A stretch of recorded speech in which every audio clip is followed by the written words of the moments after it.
Thank you for joining us at Beerfish Fanatics. And this episode is actually brought to you by Whisker Secret Tackle. So make sure you guys go to whiskersecret.com for all your catfishing gear. Enjoy the episode, guys.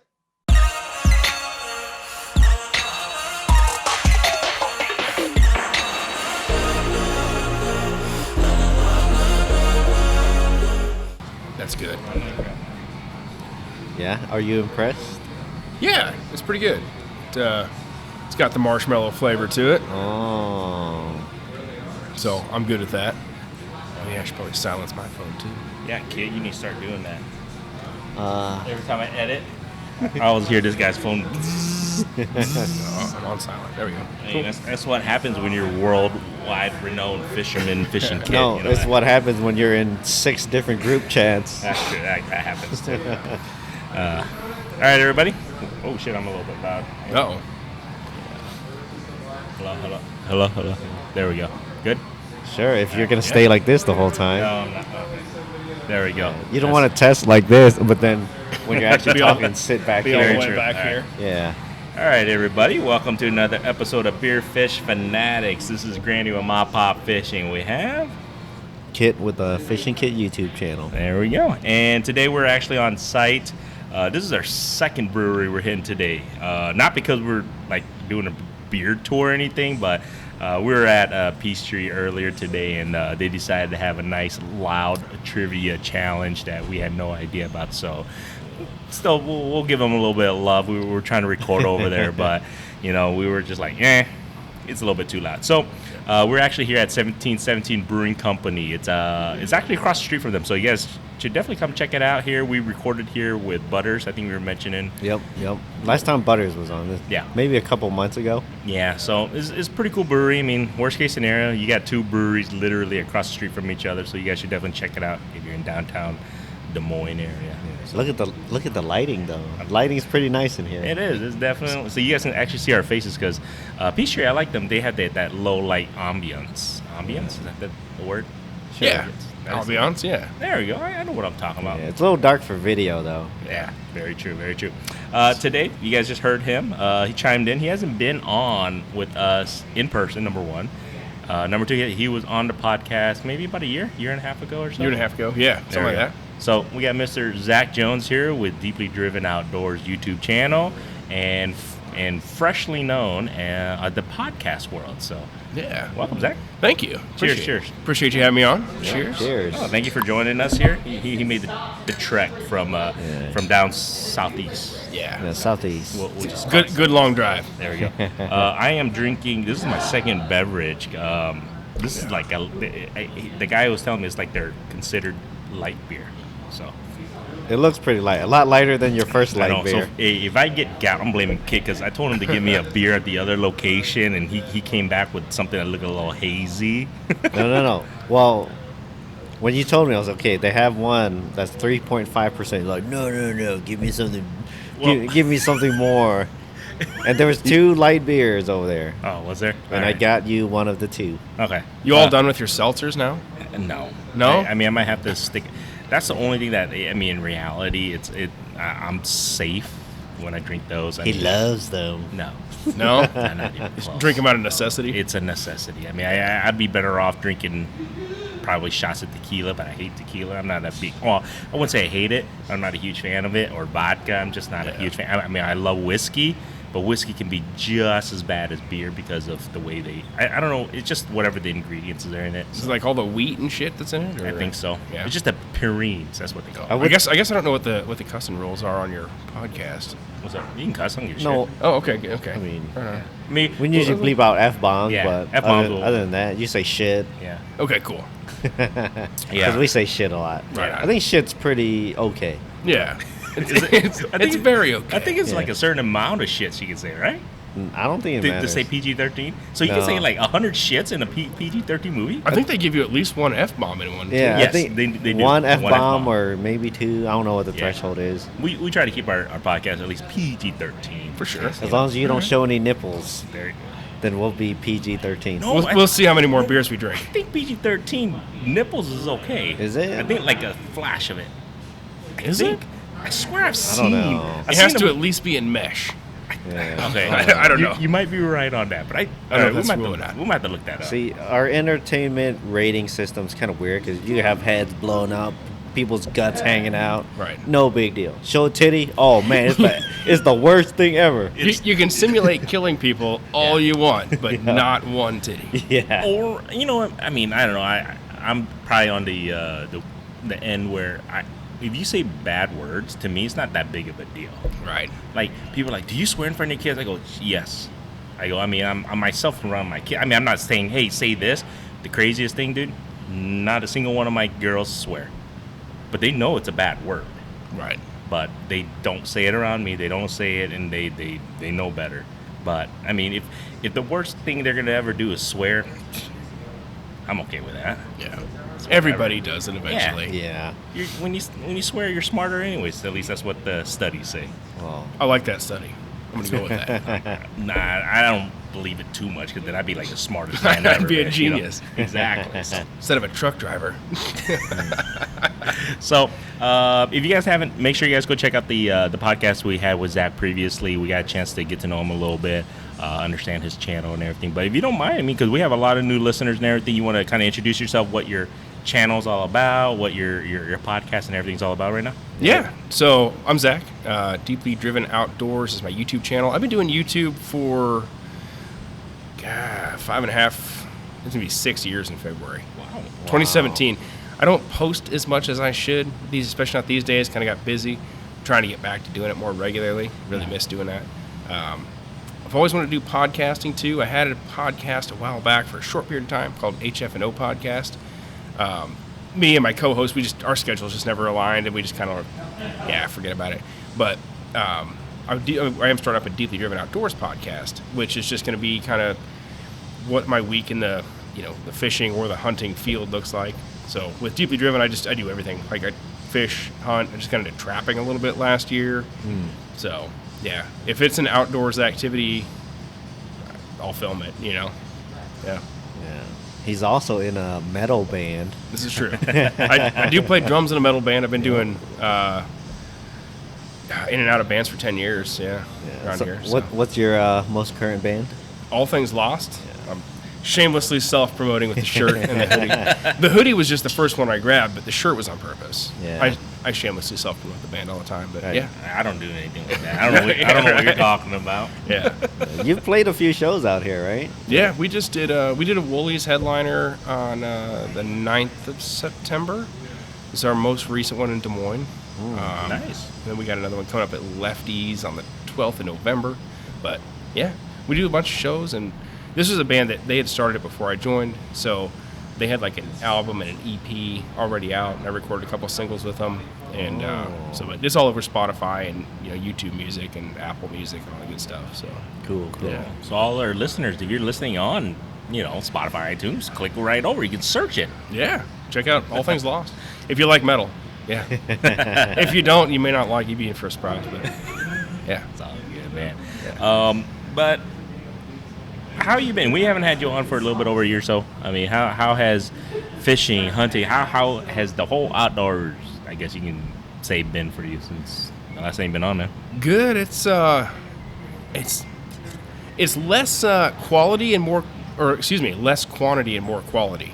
Gotcha. Of my outings. Like I don't get to come out as much as I used to. Okay. So if you don't know, like I think I was talking about it last podcast, but if you hadn't been listening religiously or whatever, I used to live in Des Moines, and then I moved like way out to the country, got an acreage. We're kind of like, the wife and I are kind of doing the homesteading thing, like trying to grow our own food and doing the gardening and all that good shit. But it takes a lot of time, and like I was telling you guys before we started recording, it's like I drive up to Des Moines and back almost every day. So some of my time's a little limited, but I've been getting into, well, especially for the last couple of years, going up to Northeast Iowa, doing some trout fishing and stuff like that. I've really, really taken an affection to trout fishing quite a bit. Have you taken fly fishing yet? I haven't, but that's something I'll probably pick up like in 10 years or whatever.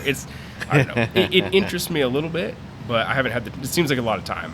Right, so what are you using to catch these trout up there? Just ultralight. Ultralight? Yep, ultralight Like spinning tackle. spinning tackle. Yeah, I just use like fluorocarbon line and then a little 64th ounce jig, and yeah, it's a lot of fun. It's kind of fun, like the water up there is just different than it is here. It's like fast moving, really Right. clear, cold water. So like it's kind of fun to pick apart the stream and like read it and kind of guess like, I'll bet there's a brown trout behind that boulder, and then cast into it. And then when you're right, it's just so exhilarating. Yeah, I do a lot of bait fishing up there. I'm not a trout purist. I won't hesitate to put on a freaking night crawler, hook, and a split shot. Oh yeah, I wouldn't like for fishing for trout. You go up there to fish one. So like I wouldn't either, and I was afraid of the trout purists. It's like I'm kind of a dyed-in-the-wool river rat. So I was afraid of the trout purists, so that's why I never tried trout fishing for so long. And eventually I just said, screw it, I'll go up there and I'll try it with my spinning tackle and my my lures, and if the fly fishermen want to look down at me, then they can, whatever. But they don't. Everyone's cool. Yeah, but they're pretty cool. I mean, there are those purist guys, but I don't think you'll run into them in Northeast Iowa. No, and I've ran into a good handful of fly fishermen up there, and they've all been pretty cool. But See, yeah, you'd be surprised. I'm telling you, you'd be surprised. I really got into fly fishing this year. Oh, did you? Yeah, Nice. and give it a shot. You'd be surprised how much you actually enjoy it. I don't think I catch as much fish as I would, but there's something about the slow presentation of the fly rod Yeah. and just kind of learning it. It's really, I don't know, I like it. It's kind of, it's soothing. For me, I can see that. Yeah, it's kind of relaxing. Yeah. For me, each fish is more exhilarating on the fly rod. Yeah. Because, well, for one, they don't come to me as often. Right. And I don't know, it's something totally different catching a fish on a fly rod. But I guess maybe if I fished with a fly rod as often as I do, conventional tackle, that it might be a different story. But I think for me, it's still a novelty, and I do want to catch other species. I have caught bluegills, maybe crappie. Haven't caught crappie on a fly yet. You kind of largemouth yet on it? It's pretty fun. Maybe not. I've caught red ears, shell crackers. Oh, really? Yeah. Nice. I still haven't did my goal yet this year. I haven't caught the wiper. Yeah, the I want to white catch a bass white bass, wiper. yet on a fly rod. I think a walleye on a fly would be cool. Well, you'd have That'd to be get kind of tough, wouldn't yeah, it? you have to get something that you sinks. can find them shallow or, sinking. Yeah. I guess it'd still have to be relatively shallow. Well, you could technically just put some weights on your, the lure, I guess, or have a little bit of a weight on it. What do they call the sinking flies? Is it streamers or wet flies? Something like that. Yeah, Wet wet flies. I flies. think something Yeah. like that. But They they make can some only that are- sink so far, though. Yeah, you know. but if you're going for walleyes, you gotta get that shit down But to the bottom. There is a spot that I know of where I think I could make it happen if I really wanted to, because I've caught tons of walleyes there, and it's a foot, 2 feet deep. It's like anywhere in the river right now. Yeah, that's It's true. every- That's true. Everything is so shallow. Yeah, it's called the river. That's Yeah. the spot. It's called the river, guys. Go check it out. Yeah. Right now would be the time to, I don't know, catch anything shallow. Yeah. So, how is it in your area right now, though? I know everything is horrible here in Yeah. the water levels here. It's rough, man. It's like the larger creeks and stuff like that are drying up. I live right by a really big reservoir, which is obviously fed by the river. That just keeps going down and down and down, Which like I like to duck hunt too, so also thrive off of shallow water, and I keep seeing all my spots dry up, which last year was the same case, right? Drought was last year, so Yep. watching my fishing spots dry up and the duck hunting spots, but I live by a big lake, so that won't ever dry up all the way, but all those little spots are getting pretty low. Yeah. That lake, surprisingly, it's gone up recently. Yeah, they are raising the river levels. Okay. Yeah, they're Okay. I don't know what, shutting the dam off or what. They do that in the fall all the time. Okay. Yeah. Yeah, because I went there last week, and I was there previously a few weeks ago, and the lake was low, and then I went there last week, and I'm like, wait a minute, Yeah. the water's come up. Right. But it's only rained one time in Yeah. the past 3 weeks or so. Yeah, they shut the water off there. Like, it'll mess with you a little bit during duck season because they'll get out of the kayak or the boat or whatever in one spot, and it's like, oh, this was knee deep last week, and now I'm up to my chest waders, So hopefully it doesn't fill my waders. So the main lake's fine, Yeah, main lake's fine. but under the spillways, no bueno. No, yeah, look pretty bad. I don't know. I haven't been under the spillway in a few weeks. I don't know. It's looked bad for a while, but I imagine it's only getting worse. Okay. But Saw some pictures from Asaki. It looked low. It looks Very like what it's been looking like the last 3 years or so. yeah, which is there. bad. right, it's pretty rough. But 2 years ago, I did really good on the walleyes. There? In November, December. You're right. I It remember. was later in the year. Didn't do so good last year, but the year before, Yeah. did pretty good. Yep, you're right. It was 2 years ago. Speaking of walleyes below spillways, below big reservoirs, Mm-hmm. do you know the reservoir that's south of Meoways? Yes. The other big one? Yep, the other big Do one. you ever go down there to fish for walleye? Not walleyes. I've been down there once I to see. fish that little spillway. Yeah, I've heard amazing reports. I'm in a fishing group Okay. for that lake, and they'll show from the spillway and all the time, like February, March. You know, there's the guys pulling out these tanker walleye. Yeah. It's like, the place isn't that big. Like, I bet they'd be easy, Right. pretty easy pickings. But they're getting all those big female walleyes in the early I'm spring. assuming the pressure's not too bad down there too, because there's not really that many big cities down there. No, No. middle of nowhere. So exactly. So I'm But- assuming the pressure's not too. It doesn't take a lot of pressure to be That's true. crowded down there. Very though. true. So Right. It's a small spillway. it You're is, right. it is tiny. Yeah. It might be smaller than when we went south. That really Might be smaller, smaller than that one? or it's comparable. It's comparable. Really? I went to it maybe about 20 years ago. That's why I can't even remember. I haven't fished that spillway for like 20 years ago. That small, really? Yeah, it's comparable to Wow. that. Even though it's a big lake, it's Yeah, it's huge. It's huge. it's Big Lake. That's all I'm Yeah. going to say. Yeah, I was it's about to big. give a hint, but yeah. It's a big reservoir. yeah, big it's a big reservoir. There we go. Yeah. No, it's there's a lot of potential there. Yeah. Because from our experience, there's a lot of potential there. So Big crappie. I know guys are always catching big wipers. I'm judging this off of the pictures that I see in the groups. Like, again, I haven't had a lot of time to go and fish that area, but yeah, a lot of nice walleyes and stuff I see coming out of there. So what do you fish for mostly? Do you prefer to fish for? around here, catfish, if I can. The river's been so low, which is kind of taking a little bit of the wind out of my sails. I know there's still fish to be caught, but it's taking a little of the wind out of my sails. So I bought a new boat in January of 21, and it's not like a fancy boat with like a jet on it or a mud motor. Yeah, I It's was just gonna like- ask you. Yeah, do it's- you have a jet? No, it's a heavy boat with just a standard outboard. Mm-hmm.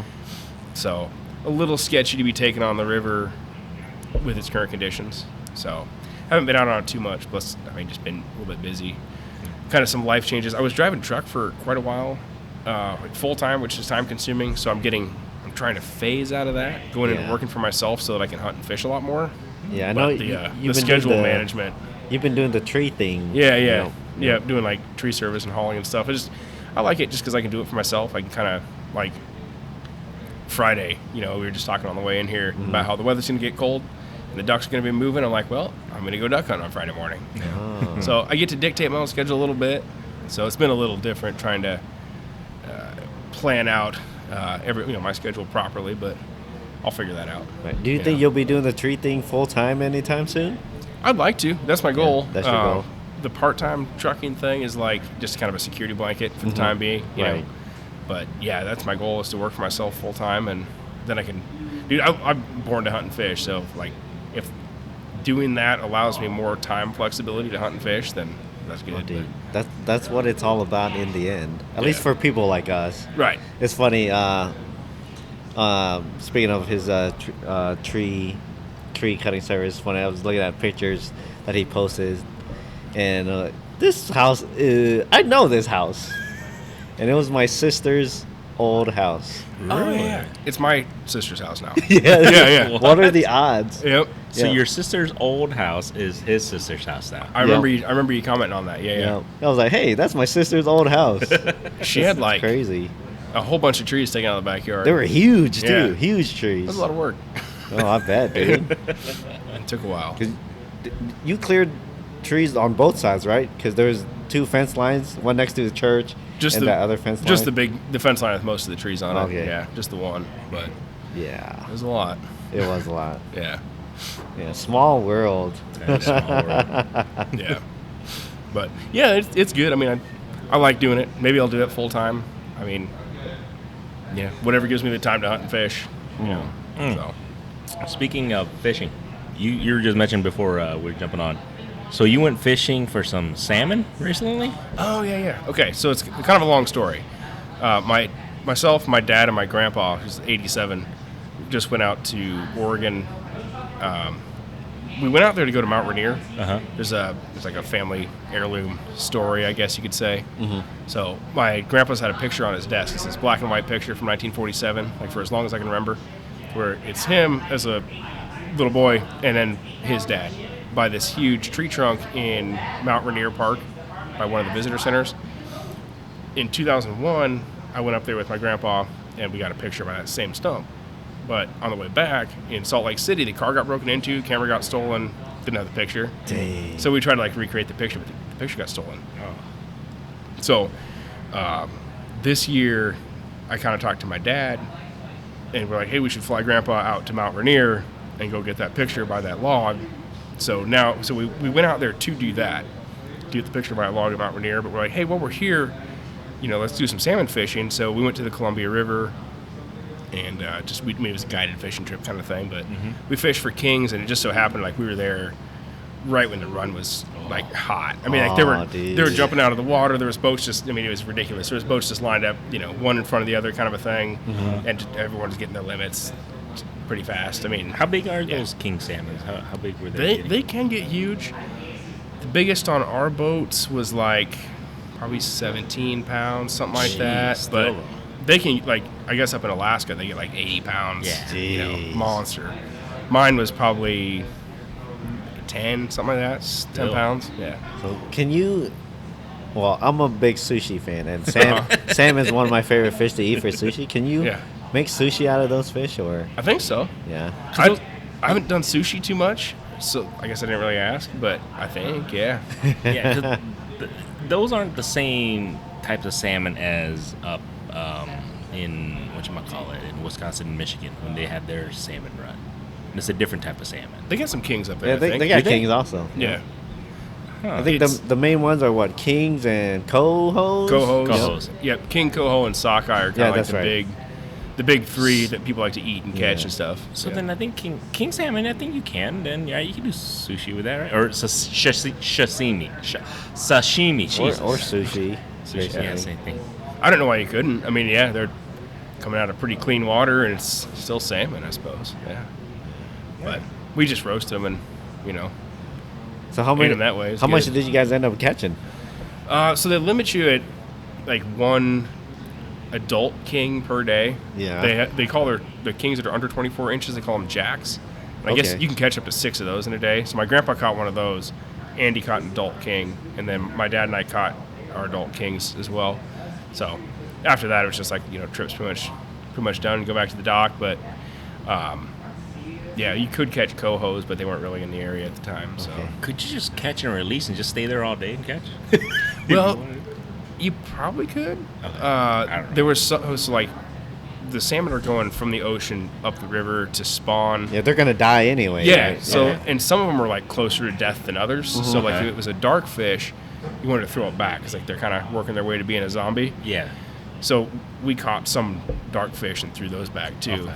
But yeah, I guess that was catch and release. But if they were like silvers, like they would call them like dime bright, like really silver color, then it was good meat. So So I think we had Deang on, who we were talking to him about that thing a little bit. When they become a zombie, it's like it's unedible, right? Pretty much. yeah, it's like nasty, like it's like rotten, pretty much. Their meat's like completely rotten. Yeah, Because because the fish is like rotten from the inside out. Yeah, they're pretty starving, Is that and what they're- okay. I think their body's metabolizing their meat. Ah, much. okay. Yeah, Gotcha. yeah. So how did it taste? Super good. Yeah, Yeah. it was really, really good. I've only eaten. We're kind of hoarding it a little bit, so I've only had it, once since Yeah. getting back. But we should probably start getting on it because it'd be a real shame if it gets freezer burnt. Oh, salmon's so good. Like I said, it's my favorite fish for sushi and stuff. But I like it cooked too, grilled, whatever. What's your favorite fish for like, not just sushi, but like sushi cooked, whatever, all time favorite? All time favorite. Well, man, it might be salmon. No kidding. Because I can't sushi a walleye. You can't? You can. You can. No. Have you tried it? No. Do you know anyone that has tried it? Just put some lime on it. You'd be good. You might try it. It might be the shit. Put some lime on it. You're good. Well, you could probably ceviche, like the lime. You might go Ceviche. That's what I'm ceviche. saying. Ceviche. I've tried it ceviche. You have? Was it good? It was good, No kidding. but it's scary. It's scary. Like because it might get sick. Parasites. Yeah. Well, dude, that's Freshwater almost fish. any raw fish, technically. Yeah. I mean, at the end of the day, yes, certain fish are safer than others, but Yeah. I don't know. Especially if it's like a Iowa walleye. Yeah. It's a little better sketchy. use a lot of lime, my friend. But yeah, I would say salmon's probably my favorite fish to eat. Yeah. Like I will buy salmon. Well, probably because I have no choice Yeah, to buy salmon. But man, I guess you could buy walleye too. But at the same time, I can catch walleye. Right. That makes one of us. Okay. So I've caught one keeper walleye in the state of Iowa in my life. Well, I guess there was like we went up to the Iowa Great Lakes, you know, Yeah. and like took a guide out when I was a kid. But that doesn't really count. I saw We something- had this conversation before. Yeah, and I saw your one of your videos. You're like, I was like, no way, you haven't caught a keeper walleye this Yeah. whole time? I caught one at, you know, the one central Iowa walleye lake that everybody knows about. Yeah. Last year, I finally caught a keeper walleye, but that was the first one that I would count as keeping. Yeah. As catching. You don't fish for walleye a ton, That's- right? More than I'd like to admit. Oh, okay. but no, not a ton. I mean, relatively speaking, not a ton. You know, in a lot of my walleye fishing, it's kind of taking shots in the dark. Like it's jig and twister. You know, oh, this looks like a rocky area. Like I don't know how to find them in a river too well. I've fished like a lot of the popular spillways, catch a lot of snags, but you know, sometimes I'll catch pike or I'll catch them like sub-legal kind of thing. With those spillways, I think timing has a lot to do with it too. Yeah, Because you go there now, not catch shit, but go there in a month and just stack a pile of them. yeah. You ever go? There's one kind of in town that's like. You ever go there in the spring and catch pike? Every once in a while, like it's not like there's a ton of them, but you're like more likely to pick some pike up. Yeah. In like April, kind of, you know. Yeah. I think I've done good on pike one spring, and it was a high water event, Yeah. and I haven't gotten shit since then. This was a few years ago. Yeah, it's not like you would really pattern them. It's just like they kind of turn up a little more often in the spring. I guess we were talking about walleye and I just changed the topic to pike, but I'm sorry, I haven't even caught a pike in the past 10 years. I feel like Probably more, might be more since the last time I lived in Iowa before I moved to Cali. a pike is kind of like a thinking man's bass. Like, Yeah. they're like, I mean, they're a lot more fun. They look cooler. They've got teeth. They get bigger, and you can fish for them a lot of the same ways. Like, you know, top water. You can, you use crankbaits for them. Yeah, jerk baits. Yep. Top water pike fishing. Have you guys been up north to like Minnesota, Canada? Not recently. No. I don't know if you ever get a chance to go up there, it's fun to do top water pike.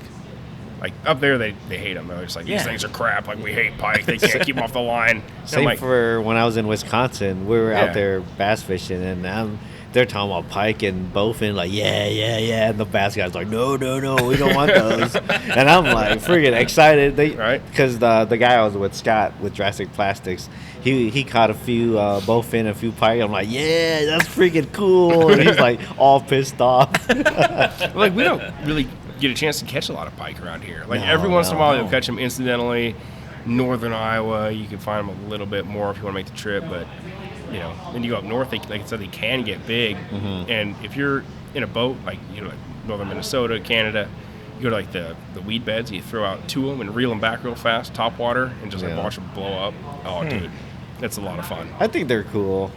Yeah, They're pretty cool fish. Pikes, heck yeah. That's why I would like to catch them, but like you said, it's kind of rare to catch them around here. Yeah. It's funny because I feel like musky guys hate pike. Yeah, Even though right. they're not that different. They're No, they're they're- almost the same. I mean, it'd be like a guy that fishes for smallmouth. Well, I guess no, never mind. I take that back because smallmouth are way cooler than largemouth. yeah, they're definitely the best bass. Yeah, I guess I can see where the musky guys are coming from. Now that I put it in that perspective. Your tune changed quick. Yeah, I was like, wait, I had to think about it. Okay, I got backtracked. Why is smallmouth cooler than largemouth? Oh, they look cooler. They fight harder. Harder to come by. I feel like Yeah, they're they're harder to pickier come by. fish. Like a largemouth, you put a night crawler in front of them and catch them. And you watch these bass guys that are like, oh, you have to use this lure and fish for them this kind of way. And it's like, no, you don't. No, you put a night crawler on a bobber and you throw it in front of his face and he'll eat it. And it's like that's largemouth fishing. We gotta get like a real passionate largemouth guy on one day. Oh, we do. Corey. Well, no, but Corey likes to fish for a bunch of other species too. Well, but he's a bass tournament angler though. But that's just Doesn't get more hardcore than that. that's just competitiveness. Like in normal fishing day, go fish. You know he's not fishing for a largemouth. Like if he wasn't in a tournament, he wouldn't be fishing for largemouth. He'd be pre-fishing. Possibly for the tournament, yes. But if you told him you have the day off, let's go fishing, Corey. I can we can ask him next time. Depends how far along the tournament scene is. True. If it's tournament season, I bet he'd go bass fishing. Throw away the tournament seat. Let's just say there's no tournaments this year, and he's gonna go fishing. He has a day off to go fishing. I almost guarantee you he's not. Well, fishing you can't for just largemouth. ignore a huge I know. part of why he would go fishing. Okay, the biggest reason why he would go fishing, forget about that. Right. We're talking about every other time. But no, on a regular day, if he's just gonna fishing, there's no tournament to prep for. There's nothing, just this is your day off, dude. You can fish for any species you want. So outside of the tournament season, yeah, he'd go fish for other stuff. Yeah, I would think so. I think he enjoys fishing for other stuff. But like I said, we need to get a guy that does nothing but fish for largemouth, and there's plenty of them out there. There's some guys that are really, really proud of their ditch pickles. Like Yes. it's just That's all they fish for, Yeah. I would like to ask them like, why don't you like catching this other species? Just curious, what's going through their mind. There has to be a reason why they only fish for that one specific species. they're fun. Like when they incidentally bite your line, it's like they're fun to reel in while you're reeling them in, and then you're like, it's largemouth, man. Through the ice, I don't mind catching them because, Yeah, especially if I'm fishing for bluegills or crappies, Yeah. and a 20-inch bass comes by and bites. very true. I mean, they tug. Like Yeah. they're fun to reel in, but they just. I don't know. There's something about targeting them. Like I grew up on farm pond fishing too, so you kind of get spoiled a little bit. Ah. Oh, there's a 5-pound bass. There's a 6-pounder. Okay, Yeah. And then you get the guys that are like really excited about catching the 2-pounder in a lake somewhere, and it's like, I don't know, it doesn't do it for me. How many largemouth have you put on a hook for catfish? None, Huh? surprisingly. How many largemouth have you put on a hook for catfish? None. Oh. And we talk about it, but I've never done it. They're not the best bait. See, that's what I was gonna ask you that. Yeah. Yeah. One of my buddies I was in the Marines with, he's really big into bass fishing, and he'll send me his bass fishing pictures. I'm like, cool, man, thanks for catching the bait. Like, I on top of catfishing, the bass guys look down on the catfishing guys. You're just fishing for the bottom feeders. Everybody right? looks down on the Right. catfish guys. But, and even in the catfishing realm, so I do a lot of ditty pulls. Like in the catfishing realm, like that's like the low of the low. Yeah. You're at the bottom of the bottom. So then what I do is I'll go, and it's legal to use them if you catch them on hook and line, which is what I do. I'll go and put a largemouth bass on a ditty pole and put it in the river. They're not good bait. I'd use them more if they were better bait, but they kind of die on the hook fast, and Really? yeah. Okay, so do you think trout lines or ditty poles are lower on the totem pole? I feel like trout line guys. I bet ditty poles get more shit though, because more like at least around here, because more people do ditties. That's true. There's some trout lines are kind of restrictive for it's restricted for how many hooks you can use on your sets. So you only got like 15 hooks. If you just did a trout line, it's only 15 hooks. So a lot of guys don't mess with it. I have a trout line. I've run it a couple times, and it's actually a lot of fun. But I don't know, if more people ran them, I bet they'd piss a lot of people off. But ditty poles do too. Like there's some people out there that could probably give your ditty pole guys a bad name. Like Right. the stereotype dudes. The guy with wearing overalls with no Yeah. shirt underneath. Yeah. One tooth. Yeah. I mean, you probably, there's people like that probably give the ditty pole guys a bad name, but there's a lot of guys that just like myself, like I just like to go out. It's a good time. It's a social kind of fishing. Which, I mean, all fishing is kind of social, but you just get your buddies in a boat and you drink a bunch of beer and you go and pound the poles in spots you think you're going to be good. And like, we wind up releasing probably 75% of our fish, trying to catch and release a bunch. I got boat rules where it's like, channel that's 10 pounds or bigger automatically goes back. Flatheads are 20 or bigger automatically go back. Like, I remember that big buffalo you caught a couple of years ago. That one went 32-pound buffalo went back too. On a freaking diddy pole. On live bait. He ate like a live sunfish, or maybe it was a bullhead, but right. Yeah, on live, we pulled up and hit the bank, and like the rod was kind of moving, but it was moving weird. And Colton, my buddy Colton, actually, the guy that I did the HFNO podcast with, pulled it up over the side of the boat, and I'd never seen anything like that. It's the biggest buffalo I'd ever laid eyes on. They get huge. Yeah, like we've seen some big ones with bow fishing, but I've never seen them. I never even seen anything that size for bow fishing. That was a monster. Oh, interesting. Can you explain to a newbie like me, like trout poles? Huh? Yeah. Trout poles? Yeah, like how do you set those up and how does that work? Trot lines? Oh, trout lines. I mean, trout I lines. knew what you meant. Yeah. Sorry. So there's trot lines and there's ditty poles. If you look at like the DNR regulation, the Iowa DNR doesn't really differentiate between them. They call them sets, and then they set define lines, right? They define sets as like, ditty pole, bank line, trot line. Those are all included as sets. So they're a little bit different. So a ditty pole is basically a piece of PVC, 3/4 inch PVC that you run some braided, like tarred braid through, like heavy duty, 180 pound, whatever. Put a 8/0, 10/0 hook on it, pound it into the bank. Spot looks good. Put a piece of bait on it, drive off, come back later, check it. Trot line is a little more complex and a lot more work. It usually takes 2 or 3 guys to set one. At least me. I bet there's guys that can run it by themselves. But you put a pole in the bank, and then you tie one line, so you got like a main line. You tie one end of your main line off to that pole in the bank, and then you kind of have the other end that's sort of weighted, and that goes into the middle of the river. Okay. And between the pole and the weight, there's kind of these drops. These lines that are 6, 8, 12 inches long. Okay. And usually smaller hooks with that, 4/0 maybe, something like that. And pick your bait: shrimp, night crawler, we use shad, soap, whatever. You haven't used soap yet. WD-40. Right. Haven't used that. But yeah, whatever your favorite bait is, you can use live or dead. Mostly for ditty poles, we use live bait because we're targeting flathead, but we catch tons of channels too. Yeah. Huh. So, yeah, it's a fun time. You haven't done that before then? Not trout lines. Nope. I've never done trout lines. Ditties? No. Neither? Neither.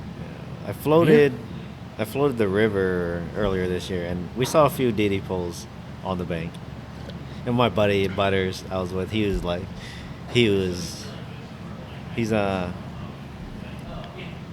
to think of a nice word. Say one that's not nice. Yeah. He was like, man, I should just go there and mess with it. And I'm just like, it's whatever, Yeah. For some people, they do not like those set lines. No, they don't. Yeah. Some people don't like them at all. But and I kind of get I've ran them for a long time. And I've witnessed plenty of people that they don't check. They're obviously not checking their line, or they don't have it labeled. You gotta put your name, phone number, and address, or tag all your poles.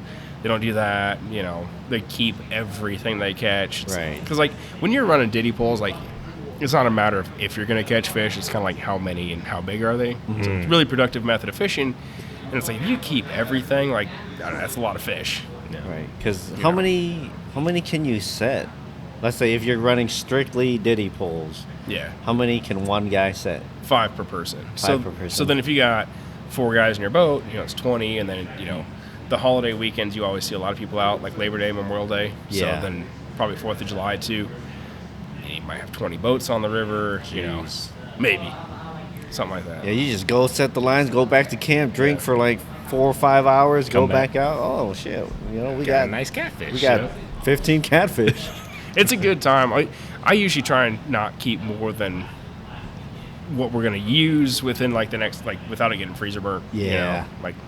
When I was a kid, we used to like I'm the only person in my family that eats fish. So when I was a kid, we'd keep fish, and then it would just get freezer burnt in my parents' freezer. And I was like, man, this sucks. So I try to avoid the freezer burn. Gotcha. So I need to go hit the bathroom. So let's do a quick We take a break. break. Maybe a refill. Refill, Yeah, refill and then I wanted to ask, stay tuned a little bit because I want to ask you a little bit more about bow fishing. yeah, That's cool. Yeah, that'd be fine. Cool. Hell yeah. All right, we'll be right back, guys. Cool. All right, BRB. On that street. Ankeny's worse. I don't know. I think East 14's the worst. Well, no, man. Have you been to Ankeny off of Ore Labor? Oh, it's Just like traffic to traffic, it might be. But when you talk about all the extracurriculars on the sidewalk, like Yeah. definitely Southeast 14th Street, Oh, you guys are talking. I usually live in California. I suppose. That's Yeah, fair you enough. guys, traffic. This is like child's play. Traffic here is like, I hear a lot of people like, oh, it took me 20 minutes to get to work. I'm like, dude, don't even talk to me. When somebody comes to me like, if they whine and bitch about 20, 30 minutes to get to work, don't even talk to me. It's just, I don't even want to hear it. I used to live in California, and I used to work in San Francisco, where literally to drive 20 miles, 25, 30 miles, it would take you sometimes hour and a half to 2 hours. That's rough. Yeah. Did you have a long commute to work all the time then? I did back then, but then Yeah. that's why you take public transportation. But even if you take public transportation, it still takes you 45 to 50 minutes to get there, and then on top of that, you got to deal with the shit on public transportation. Right. It's yeah. So 20 miles, it'll take you how long? About 25 miles. It would take me probably about an hour and a half to 2 hours An hour and a sometimes. half. Depends. Okay, let's say in Des Moines, it takes you half an hour to travel 5 miles. Yeah, I suppose. If you extrapolate it like Right. that. I get. So- Is it 5 miles? During like the worst rush, I mean, Yeah. you have to be some pretty bad traffic. Let's say 20 minutes. Yeah, I 5 20 miles. minutes I for could 5 see that. miles.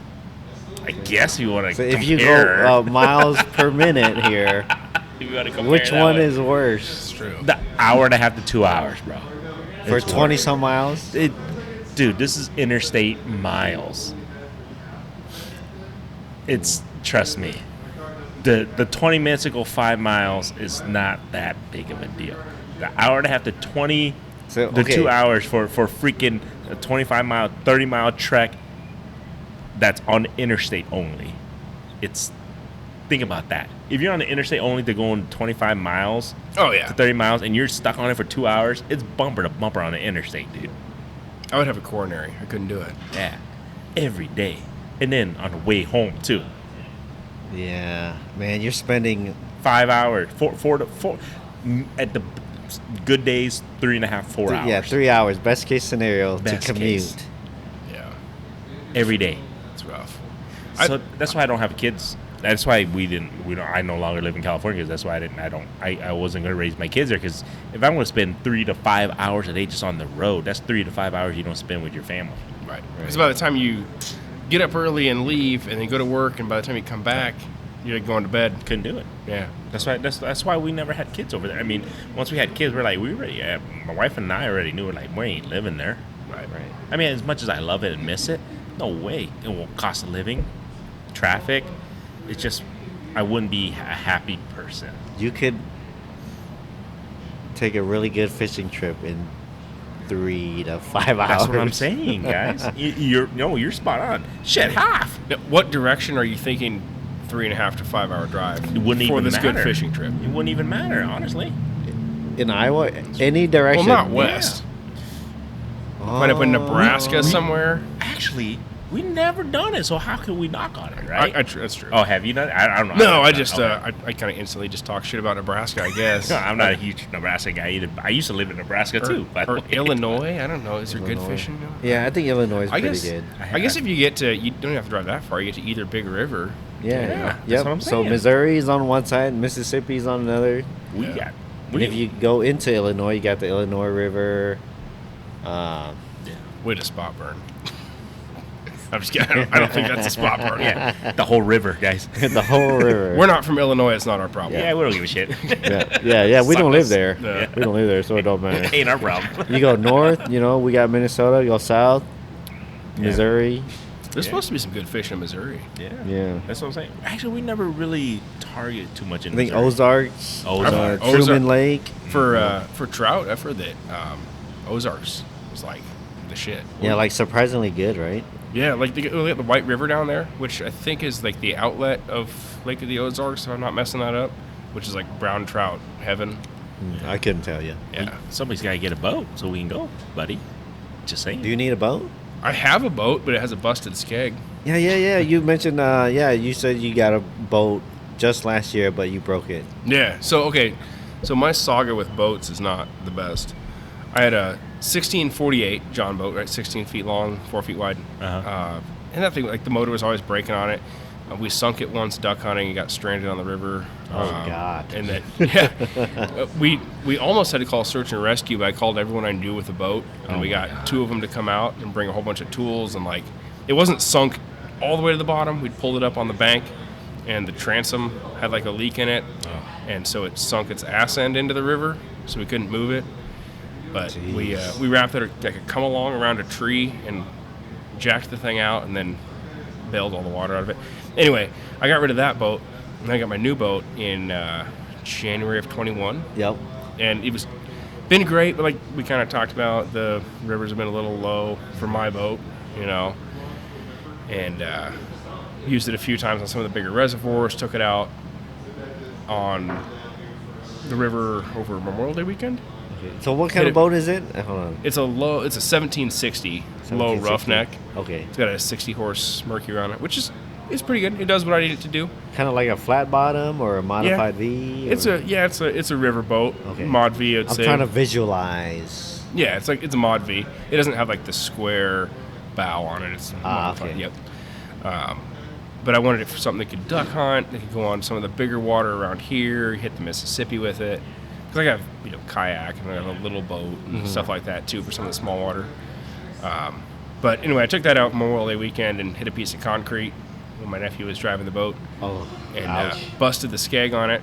And there's not enough skeg left to do one of those bolt-on skeg replacements. So almost everyone I'd talked to said, well, you're going to have to get $4,000 to $5,000 lower unit replacement. But they did find a place that will like fabricate and weld on a new one. So that's only $400. Okay, so the skeg is like that little fin at the bottom of your motor, Yep, right? right below the prop. Yep. So I broke that off. But there's a place in town that makes new ones. Like they do a whole bunch of them a year. So Okay. I'm gonna have them do that. I just haven't done it yet. So with the river as low as it is right now, are you even seeing any boats out there at all? Anybody?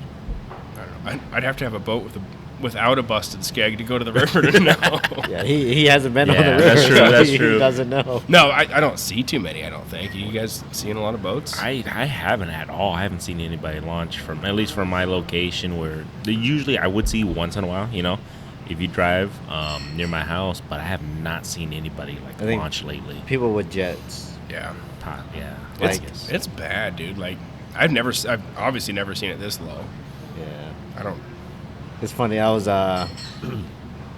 was in Spencer's neck of the woods because actually I got rid of my car recently.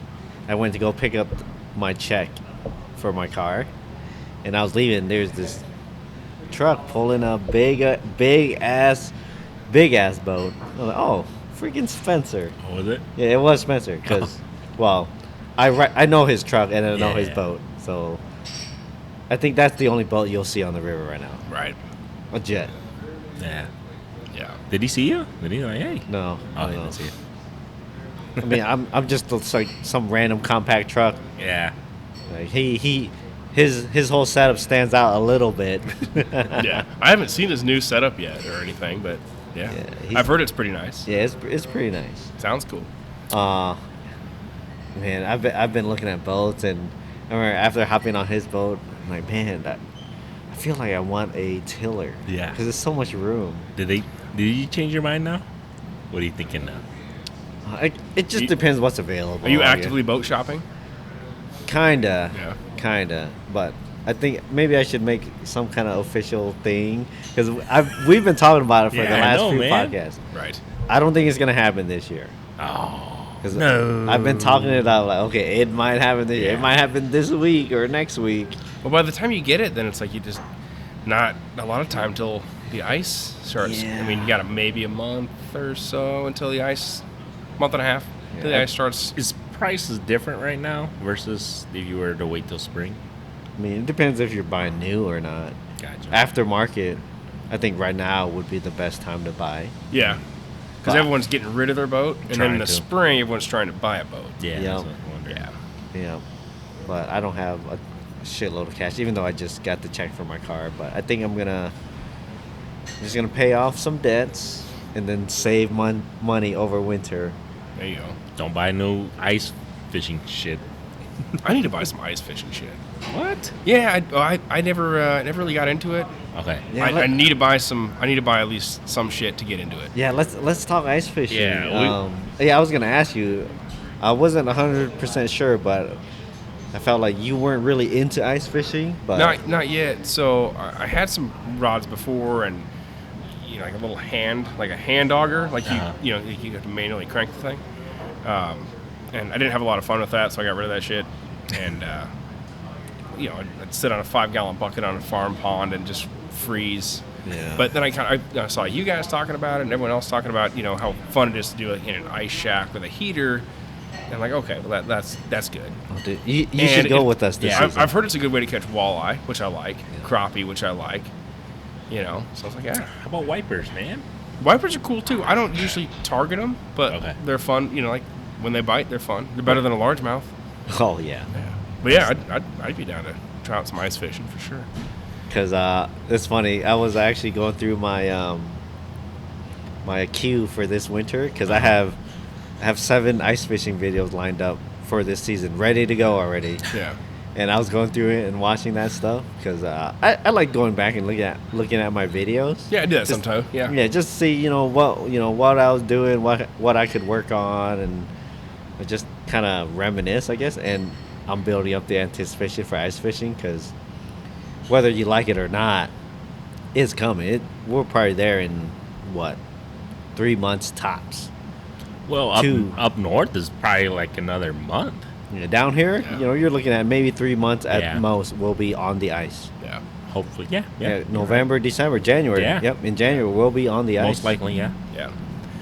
So And, I thought about springing for an ice shack, but I don't know. And How then about you go with drill. us? Yeah. You go with us because we have all the shit, dude. Yeah. Like we have All right. everything, and then from there, you can See what make you- the judgment Yeah. whether Okay. if it's something you want to get into. I still need to take you guys out for doing diddy pulls if you want to. If your friends won't beat you up for doing it.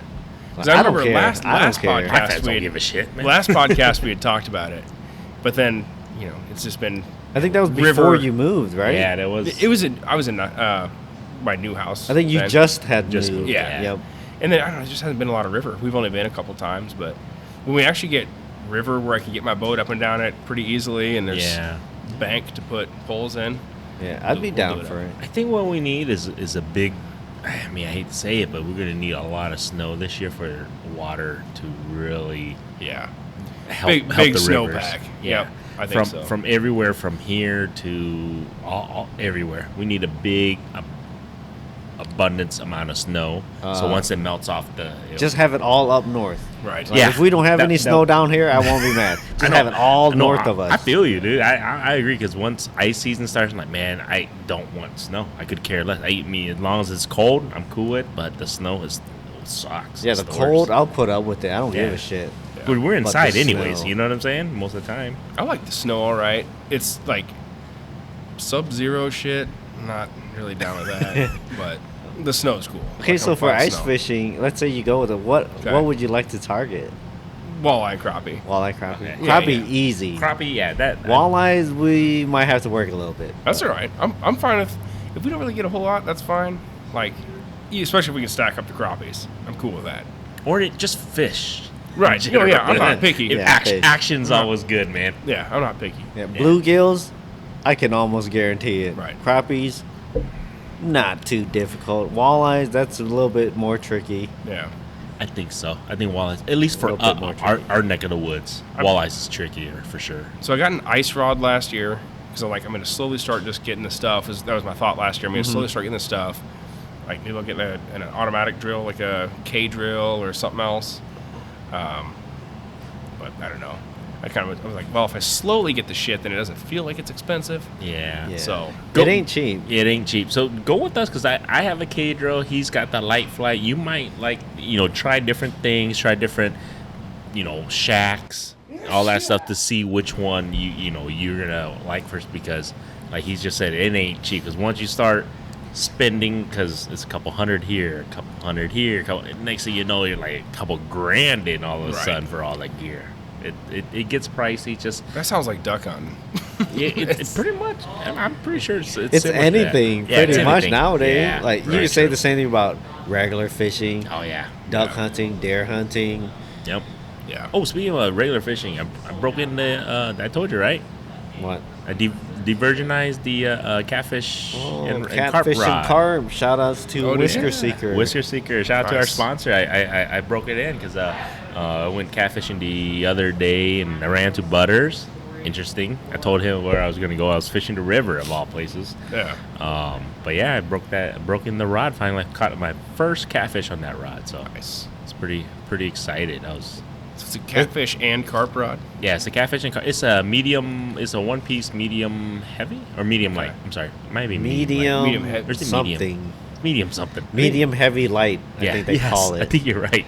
Like, what's a medium heavy light? But it works. It's in between a medium heavy and a medium light. I guess it's gotta So, be. Just a medium? A medium. Yeah. Just a But- regular medium? But they call it medium heavy light. You're right. It's but anyways, I was super stoked because I was just fishing on the river and caught maybe a bunch of bait fish like white bass. I was about to leave. I said, all right, last cast, I'm leaving. I didn't really catch anything. I cut, I used cut bait on the rod. I'm still trying to de-virginize this rod. And Butters, shout out to him. He goes, oh, I just got a big bump. Gord, you sure you're going to leave? Or he said something like that, right? I go, fine. I'll do one more cast. I did one more cast, Butters, just for you. I think I have it on video, too. And then cast it, didn't catch shit. Yeah. Putting up my rods and everything. Then all of a sudden, the rod just went, do-do-do, and it just, I got the bite, and I caught it was a 25, 26 inch channel. That's a It was- pretty it was decent channel. It was a decent channel. I was like, holy shit. I was like, it's a good thing I had that one last cast because if I didn't stay, if I would clean everything up, wouldn't have caught that fish. Yeah. So That's probably, I don't know, what's the 25, 26 inch channel weigh? 5-6 pounds. Yeah. Yeah, it was a good Solid fish. Something Yeah. like that. Yeah. Yeah, 6 pounds ish. Yeah. it was probably like 5. It was a good fish. I was happy with that. I was like, I wasn't, I was. I guess I could say I was expecting that because I brought that rod. I was doing that for a reason. I was doing cut bait for a reason. So I was expecting to catch that fish. Can't say I wasn't expecting it, right? Sure. Do you ever like catch carp? Speaking of catfish and carp rods, like you ever target them and catch them?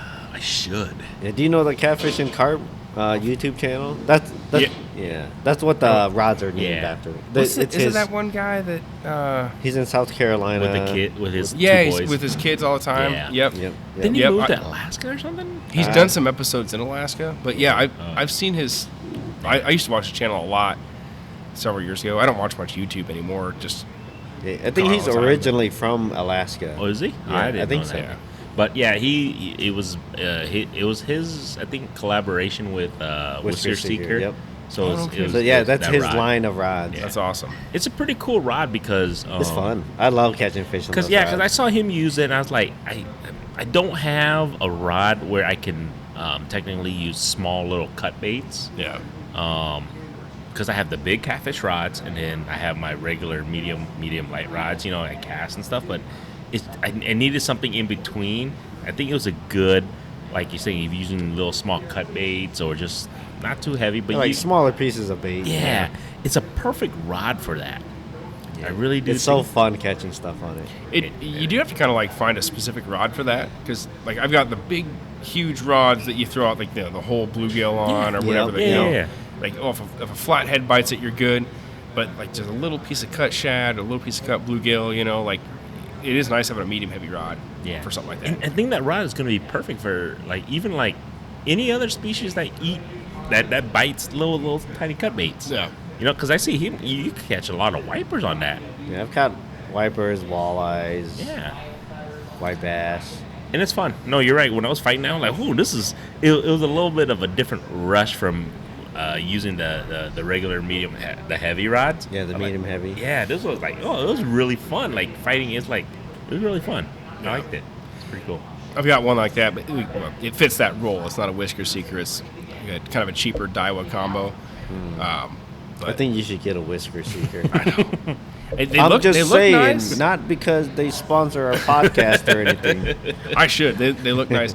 And one of my buddies uses them and likes them a lot.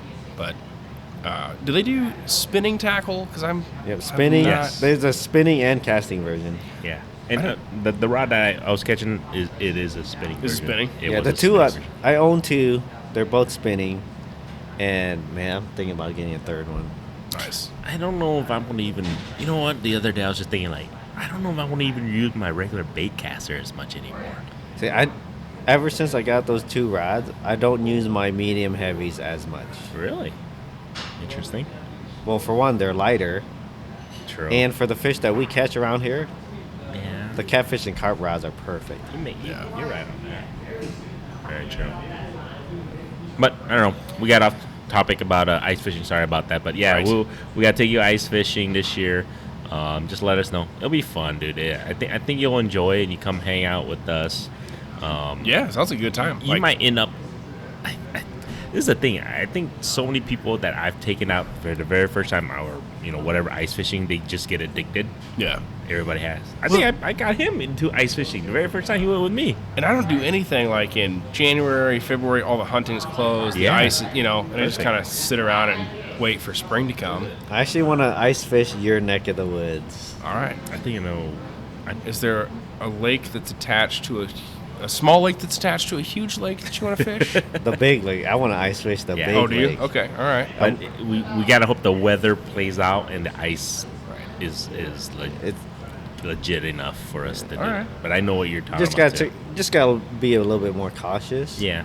But yeah, I want to try that lake in your area. Let's do it. Yeah, it'd be a good time.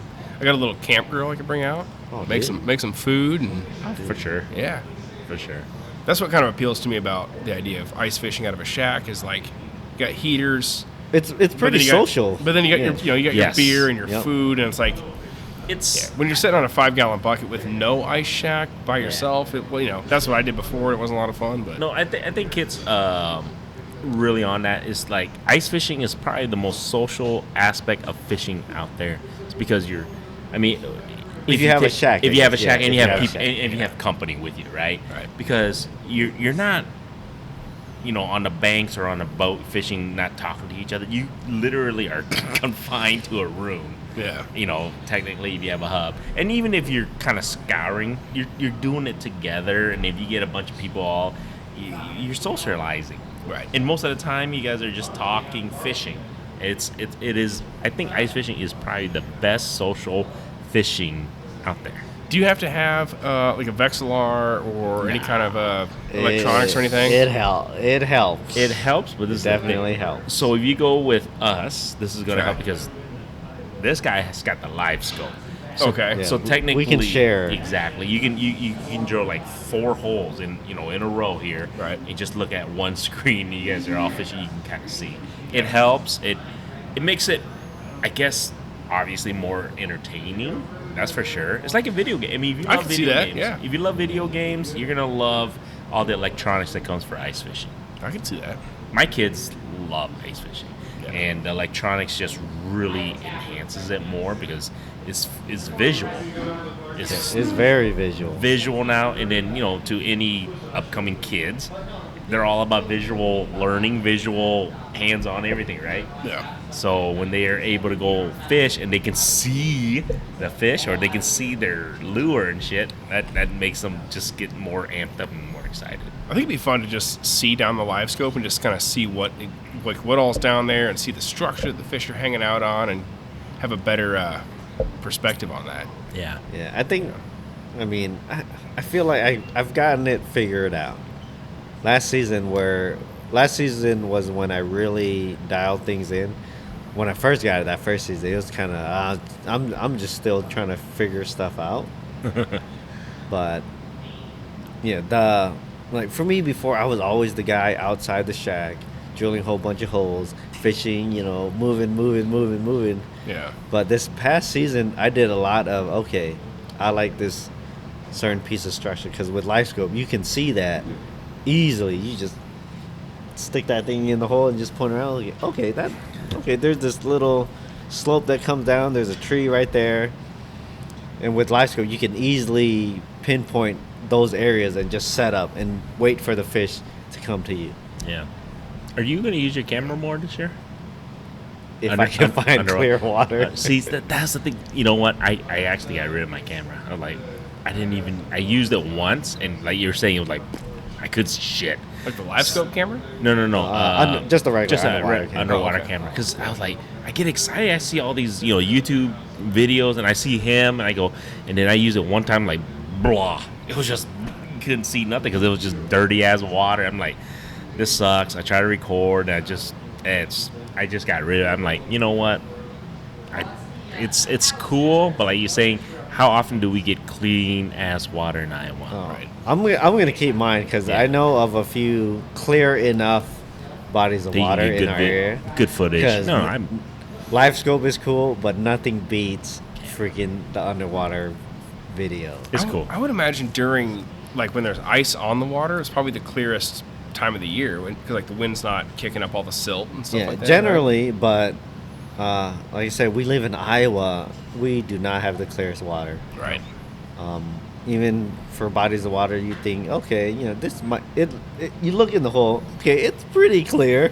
You Yeah. drop down the camera, okay, it's not that clear. And if it's deeper, then all of a sudden the light is not.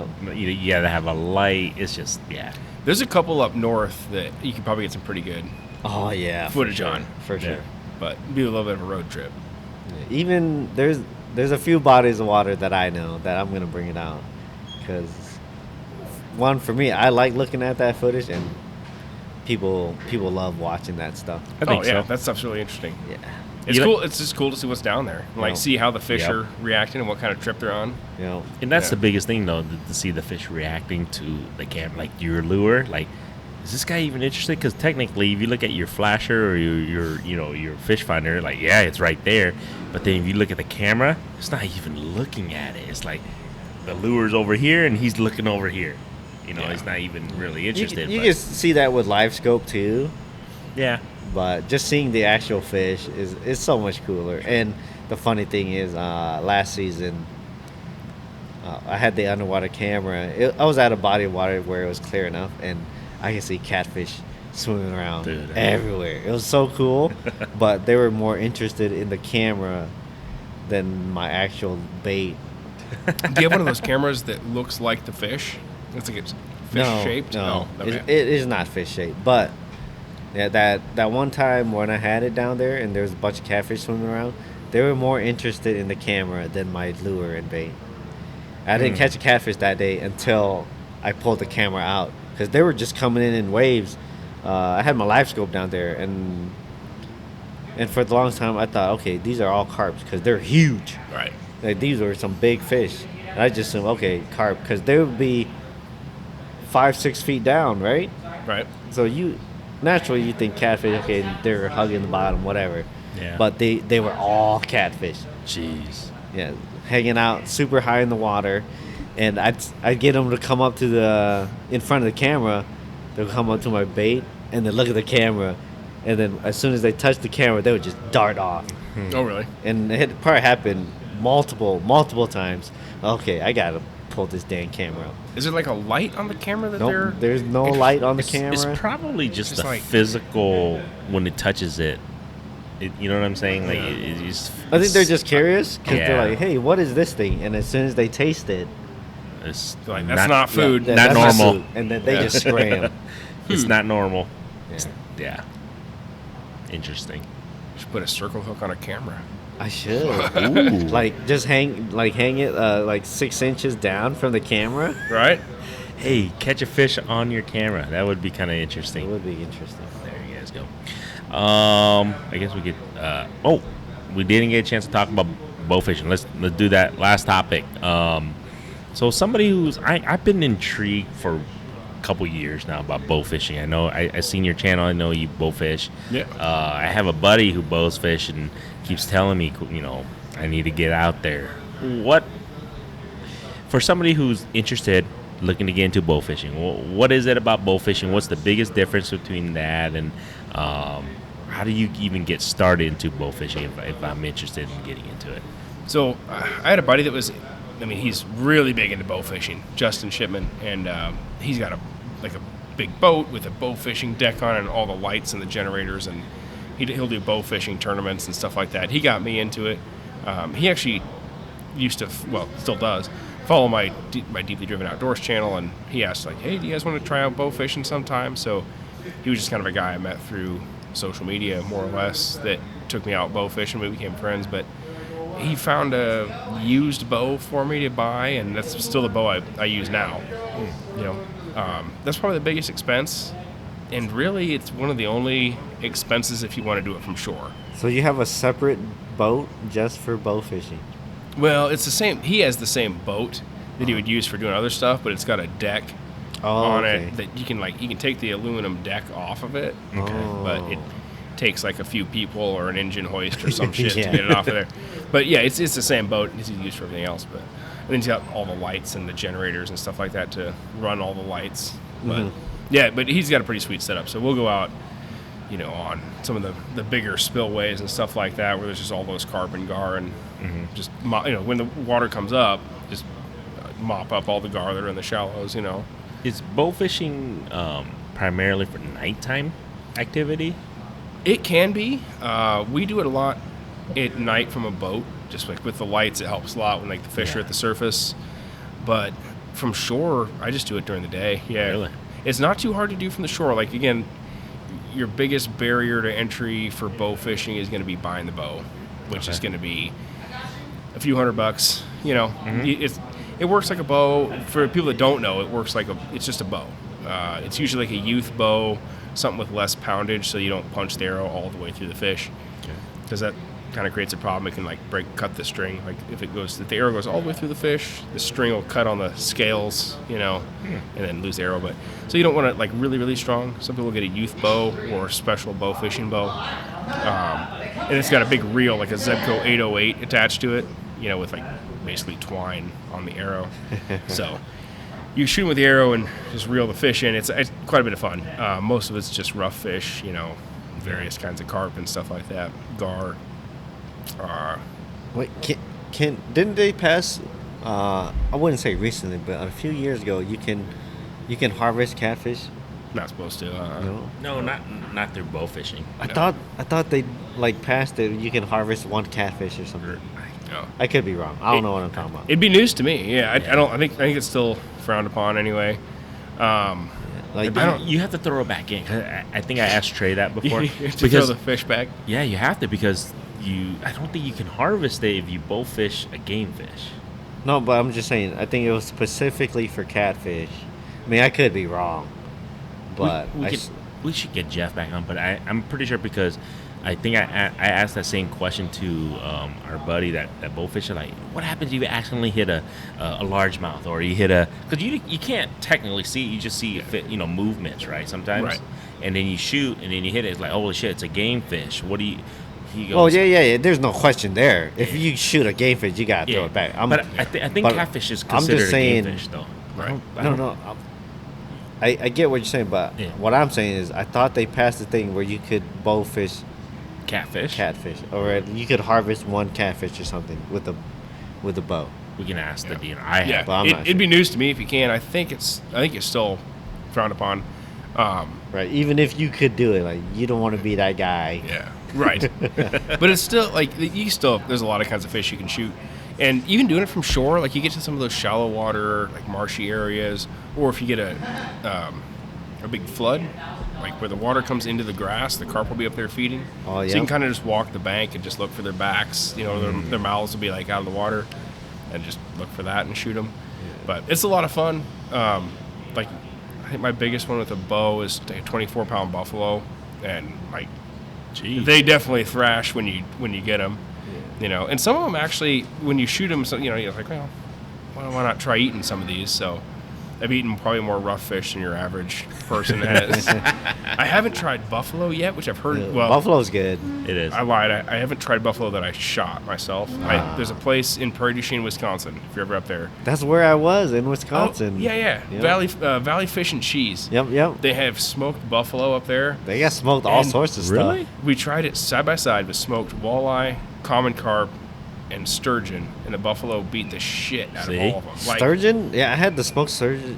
It's kind of fishy. yeah, it wasn't it's- super great. And the walleye they had was a little dry, like the smoked walleye, and I love fried walleye. Walleye's awesome, but their smoked buffalo was ridiculous. It was Buffalo's so pretty good. Yeah, and like common carp, it's hit or miss. You know, it can be okay if you don't eat the red meat. Smoked is the way to go, I think. Gar is really good if you haven't eaten that. I have not eaten gar yet.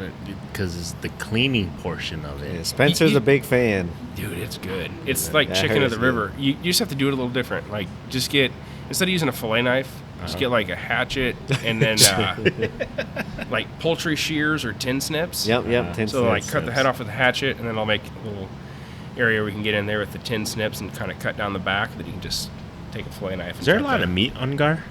Not a ton, I but mean, they're like this. Yeah, that's what I'm Yeah, saying. Come on. think of it like you got to get like a a snake. You gotta catch get a bigger one. Okay, Yeah. that's what I'm like. If you get a bigger one, though, you'll get some like back straps off of it, and then just cook it like chicken on the grill, and it's pretty good stuff. Interesting. Okay. I actually boat fished for one summer. Oh, did you? I did. Nice. Until my bow got stolen. That sucks. Yeah, you did tell me that. Did you shoot a lot of fish? I think I shot like 2 fish before it got stolen. Did you like it? It's fun. Yeah. It's cool. It's hard. It is a lot See, harder than it looks. That's what I'm saying, because I hear everybody like, dude, you've never boat fished. You go try it. Like, you probably won't even catch anything for the first couple times. There's some really good spots down by where I live.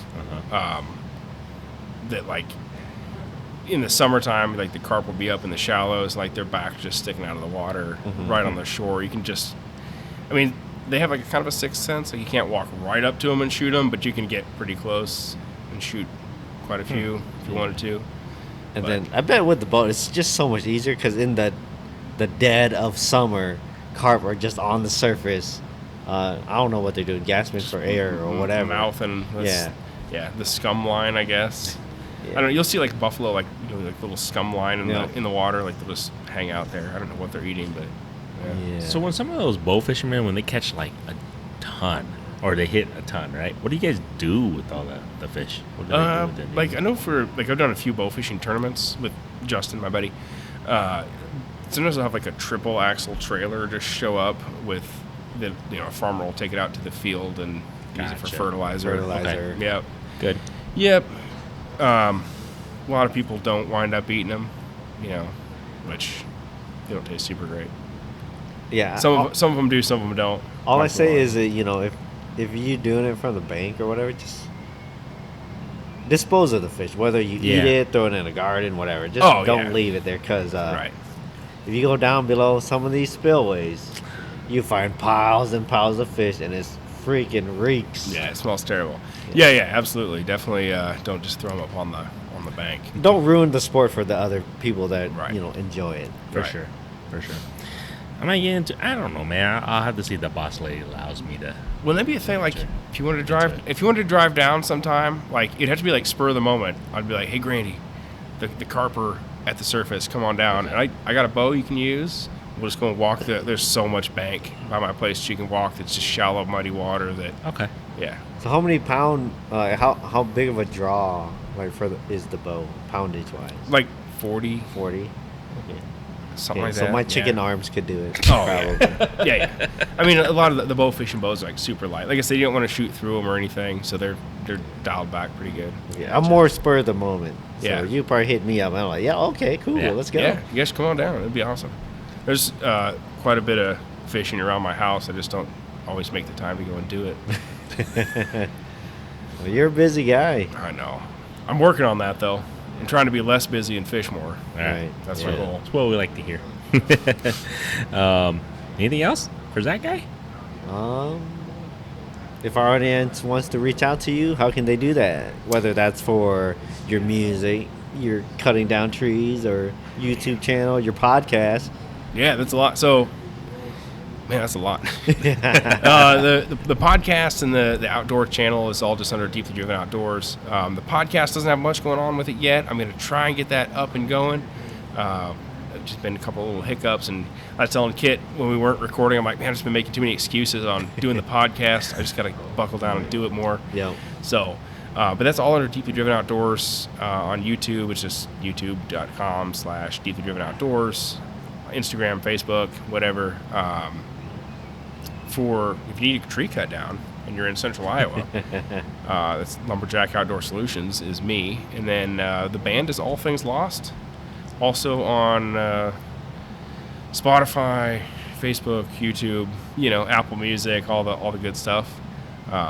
Yeah, if you like music, if you like metal music, check it out for sure. There we go. I play drums. Yeah, cool.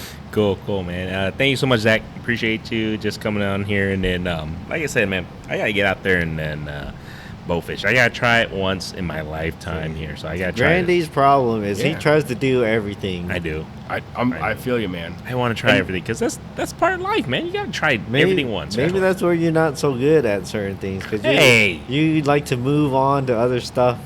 But you have to. That's how life is, though. I do. That is one thing that my wife does tell me. She goes, "You like to do all kinds of hobbies, try different things." I go, "Well, that's because I want to be able to experience everything in my life. You only get one life. You might as well try everything. You don't have to be the greatest at every little thing. I wish I was, but I want to be able to experience every little activity." It might be your thing. What if that, like, bow fishing is your It could be, but what's the word? I don't know. what's wrong with regular fishing, man? What's your expertise? No, I think on we're your already forte? we've already gone. Yeah, your forte. Yeah. We've gone too far past the point of regular fishing. Jeez. Thanks, man. See, guys. Yeah. See what I got to deal with. Yeah, man, come on. Like, if you want to come down and try out bow fishing sometime when the weather warms up. For sure. And then what we'll do is we'll swap because we got to we're taking you ice fishing this year. That's All right. that's for darn sure. I'm I down. want you to get into it because once you get into it, you'll never leave because you're gonna love ice fishing every year. I get excited. My kids get excited as the I weather believe gets it. colder. I think it looks like fun. This year is the most excited I've been in a while. Me too. Last year, I couldn't care until it was there. Yeah. Until you were catching. Yeah, well, like last year, going into it, I was like, okay, whatever. I'm okay not ice fishing, but once it gets here, I'm all for it. But this year, I'm it's stoked. like, okay, I'm a little excited. Me too. I think there's opportunity for me to catch stuff. It's gonna be fun. Speaking of catfish and carp, Uh oh, what's up? I want to catch a carp through the ice this year. That's gonna be That'd interesting. be tricky, Yeah, wouldn't it? I think it is tricky. Yeah. Not a lot of people do it. I've only caught like 3 in the mouth ever, and 2 of them were fishing with you that one time.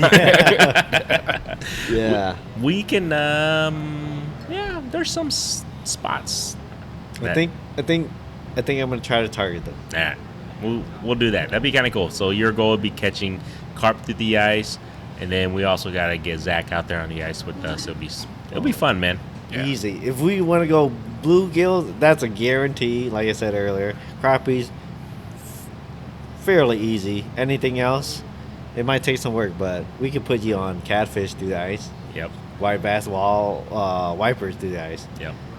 We'll make it happen. Just We'll make it happen. let me know what I need to get before it comes, and I'll have it, and I'll be ready to Clothes. do it. Close. Yeah, Well, warm clothes. I got those. Yeah. Warm clothes. That's all Yeah. you need. That's all you need to come with 'Cause us. we got everything else. Yep. You'll All be right. good. I got that, yeah. But other than that, everybody, make sure we'll put the links to Zach's channel and everything on the show notes. Don't forget, make sure you guys leave a review. Appreciate you guys. You guys listen to this far, or we even watching us this far. So leave a review. It definitely helps us. Make sure you get this guy. Gotta get him up to 3,000. We're getting there slowly. Oh! I almost forgot. This is the big one. Holy shit! I can't believe we forgot this. What's the big one? Iowa 24, guys. By the time this podcast has come out, make sure you guys have not. If not, make sure go check out the Bucket Boys channel. I believe the first leg should be on there by now. I believe the second leg, I have to see when this podcast comes out, but most likely the second leg should be on My Pop Fishing's channel. So this is what we're going to do. The third leg, the final third leg will be on Fishing Kit's channel. So that's what we're doing right now. So just kind of give everybody a heads up. Iowa 24, if you guys have heard us talk about this all the way up, go check it out. Super fun that Fishing Kid and myself were a part of with the Bucket Boys. Check out their channel, Bucket Boys, Leg 1. I believe Ma Pop Fishing, Leg 2. And then by the time this podcast comes out, you're going to be primed for Leg 3. Yeah, just follow our socials. It's all going to be on there. They'll be out, and we'll make posts about it already. So. For sure. So make sure you guys check it out. Other than that, man, appreciate everybody. Until next time. Fishing kit stickers at sakefishing.com. There you guys go. Go get some stickers. Until next time, guys. See ya.